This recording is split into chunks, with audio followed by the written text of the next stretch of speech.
Let's talk about the T-spine anatomy for this week. We are going to primarily focus on the AP T-spine and the lateral T-spine for evals.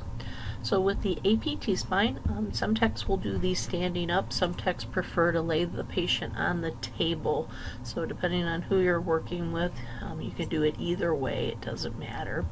The nice thing about standing them up, if you have a back doctor who's trying to do measurements to determine surgery, it helps to give them a more accurate reading. But if the patient's uncomfortable standing, then you can certainly lay them down. You're going to do very similar to the ribs and the chest that we've been doing. So the first vertebrae is going to fall along that jugular notch that we've been using as a landmark.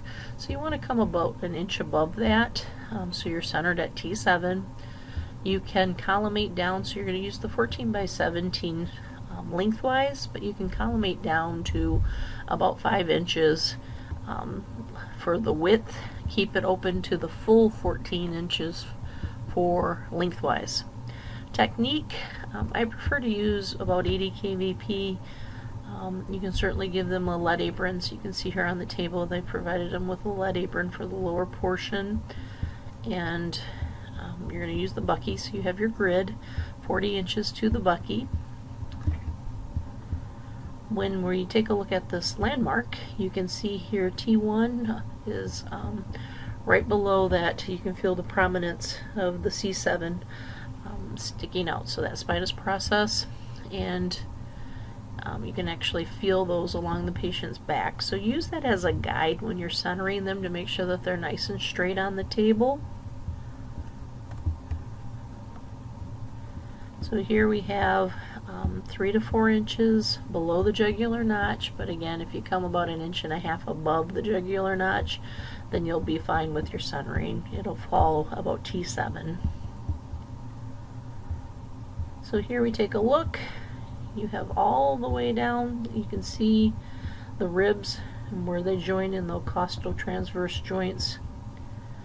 And as long as you can see all of the ribs, then you know you have all the way down to T12, and you'll see the very top of the L1 on your radiograph. Markers can be placed anywhere as long as they are not along the spine. For the next one, you want to do a lateral T-spine. Again, we're going to center to T7. I would recommend, if you have sponges available, put that underneath. We tend to, with our shoulders, you see how diag his body becomes, and the hips actually shift and fall down onto the table, which causes this to curve. When you place the sponge underneath their back, it makes it nice and level, and you can actually feel that when you put your hand against their back. Make sure that those shoulder blades, the scapulas, are superimposed, back's nice and straight, they're straight on the table. Your central ray is going to be directed to T7 again. Depending on the size of your patient, you could be looking at 80 at 40 mass. Your AP is about 80 at probably about 20 mass, depending on your machine. We do like to use the breathing technique to blur out the ribs for the T-spine, so I would again set for about 3 seconds to help allow that to burn out. So on the AP, I would tell them to take in a breath, let it out, hold it out. For this one, I would just tell them to normally breathe. So again, here's your patient on the table. Place the sponge, helps to line that up. Lead blockers can be used to help clean up the scatter. And you're coming through that mid-coronal plane for this one. So T7 in the mid-coronal plane. So here again, nice straight back. When we're looking at this, T1 all the way down to T12, and you'll have the top of L1 included on your film. So here's one other person and what it looks like. Now, if you can't get this T1 region, that's okay. We can do what's called a swimmer's view, and we'll talk about that when we talk about the C-spine. Obliques are done to demonstrate those Z-joints. So if you've been requested to do a oblique, which is not part of protocol, you will rotate your patient 70 degrees. That helps open up the Z-joints on your patients. You can do this in an AP, so an RPO, LPO, or you can do the PA oblique, so an LAO, RAO, depending on how comfortable your patient is. Chances are you're going to end up doing an RPO, LPO, and just, again, rotate them up to a 70-degree angle. So start off in a lateral, slightly roll them back, and then with your central ray, you still have to come through T7, and you need to find your mid-sagittal plane, your mid-coronal plane, and come into the middle when you're centering for these.